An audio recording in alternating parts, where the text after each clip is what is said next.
Imagine a future where you could charge your batteries in just a few minutes, or even seconds. If that happens, then people would be convinced to switch to electric vehicles, and they might totally forget about gasoline vehicles. But today's batteries do come with their own limitations, which is why the batteries of the future need to have entirely different chemistry. At the same time, they need to be more compact, with higher energy density. So what exactly would be the technology behind these futuristic batteries? Well, that's exactly what we find out in this video today. So make sure to stick around till the end to know a lot more about these next-generation batteries. Advancements in battery technology have made batteries a very essential component for sustainable travel of the future. The energy stored in these batteries can also be used to power your home, like what we have with the Ford F-150 Lightning, where you could power your house with your EV, and it will also help stabilize the grid. For many years, nickel-cadmium batteries had been the preferred choice for portable equipment, from wireless communications to mobile computing. Then we had nickel metal hydride and lithium-ion batteries in the early 1990s. But today the tables have turned as lithium-ion batteries gained a monopoly with its promising battery chemistry. The demand for lithium-ion batteries is over the roof because these are the batteries that power your gadgets and electric vehicles. The demand for lithium-ion batteries is projected to increase by 17-fold as early as 2030, which will bring the cost of battery storage down, according to several experts. That is the reason why lithium-ion batteries find a lot of applications in so many different electronics.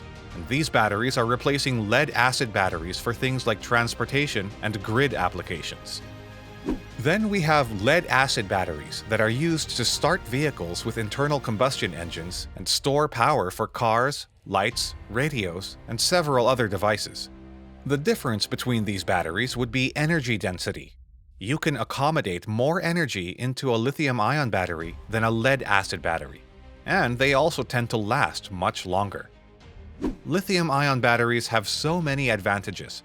It has high energy density and potential for higher capacities. It does not require prolonged priming. One regular charge is all that is needed for it to start working. These batteries also have relatively low self-discharge rate, less than half of nickel-based batteries. These batteries are also extremely low maintenance, and no periodic discharge is needed. Specially designed lithium-ion cells can also power high-current applications, such as power tools. But these batteries do come with their own limitations. First and foremost, these batteries require a protection circuit to maintain voltage and current within safe limits. These batteries require optimal temperatures if you want the highest efficiency. But there is another huge disadvantage with these batteries: thermal runaway. If this is your first time hearing about thermal runaway, well, this is a phenomenon where the lithium-ion cells enter into an uncontrollable self-heating stage. This is a chain reaction within a battery, and it can be very difficult to stop one once it has started. It occurs when the temperature inside a battery reaches a point which would then cause a chemical reaction inside the battery. Thermal runaway is caused due to an internal short circuit caused by physical damage to the battery or poor battery maintenance. Overcharging your battery beyond its safe max voltage can permanently damage the battery, which can lead to thermal runaway. The problem here is that this chemical reaction produces a lot more heat, which will drive the temperature higher, causing further chemical reactions that will create more heat.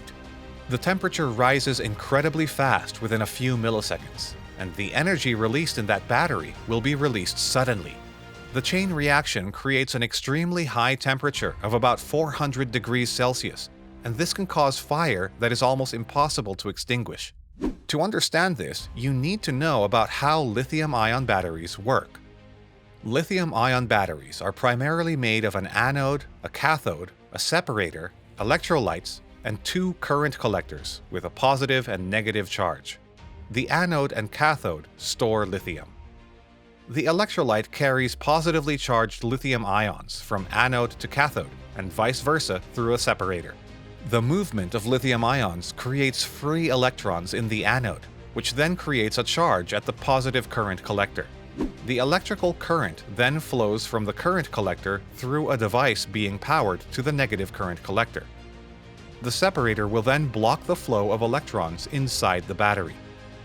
When the battery is discharging and providing electricity, the anode releases lithium ions to the cathode, which will generate a flow of electrons from one side to another. When you plug in your device, the opposite happens. Lithium ions are released by the cathode and received by the anode. The liquid electrolytes can leak, burn, and distort the internal structure of the battery, swelling it in ways that can lead to a catastrophic failure.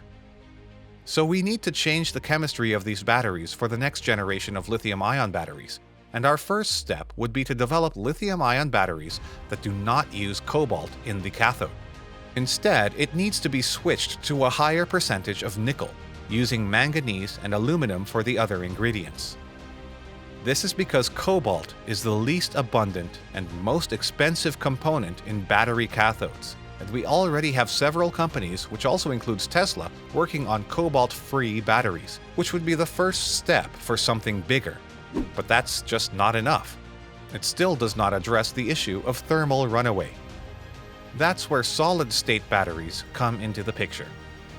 A solid electrolyte functions very similar to what you find with lithium-ion batteries, as in they contain electrodes separated by electrolyte that allows charged ions to pass through.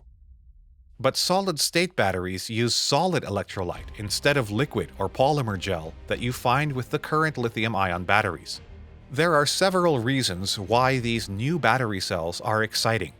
The first and foremost would be to increase the capacity of electric vehicle batteries. There are two ways to increase capacity. The first would be to increase the number of batteries, but then the price of batteries will go up and will take up more space. This will also result in a more expensive car, and that's not what we want considering the fact that EVs are already expensive today. Solid-state batteries have higher energy density than lithium-ion batteries, and they are a lot more compact, so only a small number of batteries are needed.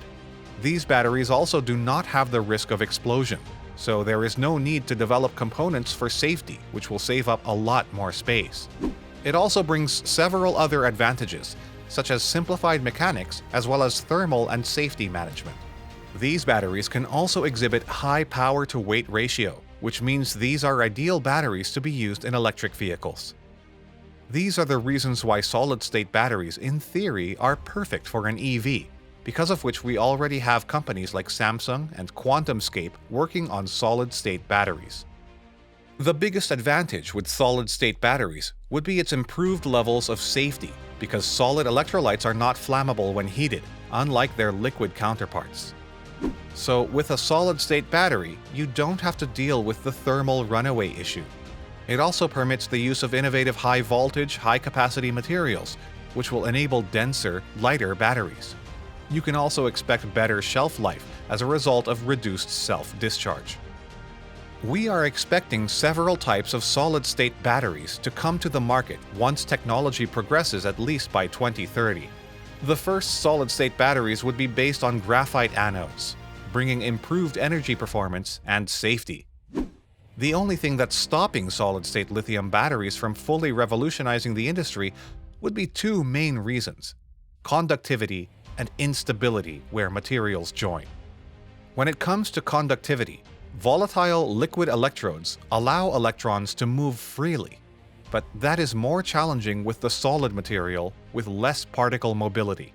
Battery designers used a couple of methods to combat these issues. The first would be with the help of a manufacturing technique called sintering. This involves heating materials until they soften and grow more pliable, but they don't melt the whole way through. This will help to close the gaps when making two solids conform to one another. The other way would be by using softer coatings that will help create a cleaner seal between the two solid materials. But we still don't have any company that cracked the code of mass-producing solid-state batteries, which means it's still a project under development. The research regarding solid-state batteries is still in progress, and the perfect material for the electrolyte with an ideal ionic conductivity is still yet to be found. Ultimately, innovation is inevitable, especially when it comes to battery technology, because today people really want to own electric cars due to the rise in fuel prices and because of the fact that these cars are now a lot more exciting and practical than ever before. The only thing that is limiting the true potential of EVs would be the most important component, which is the battery.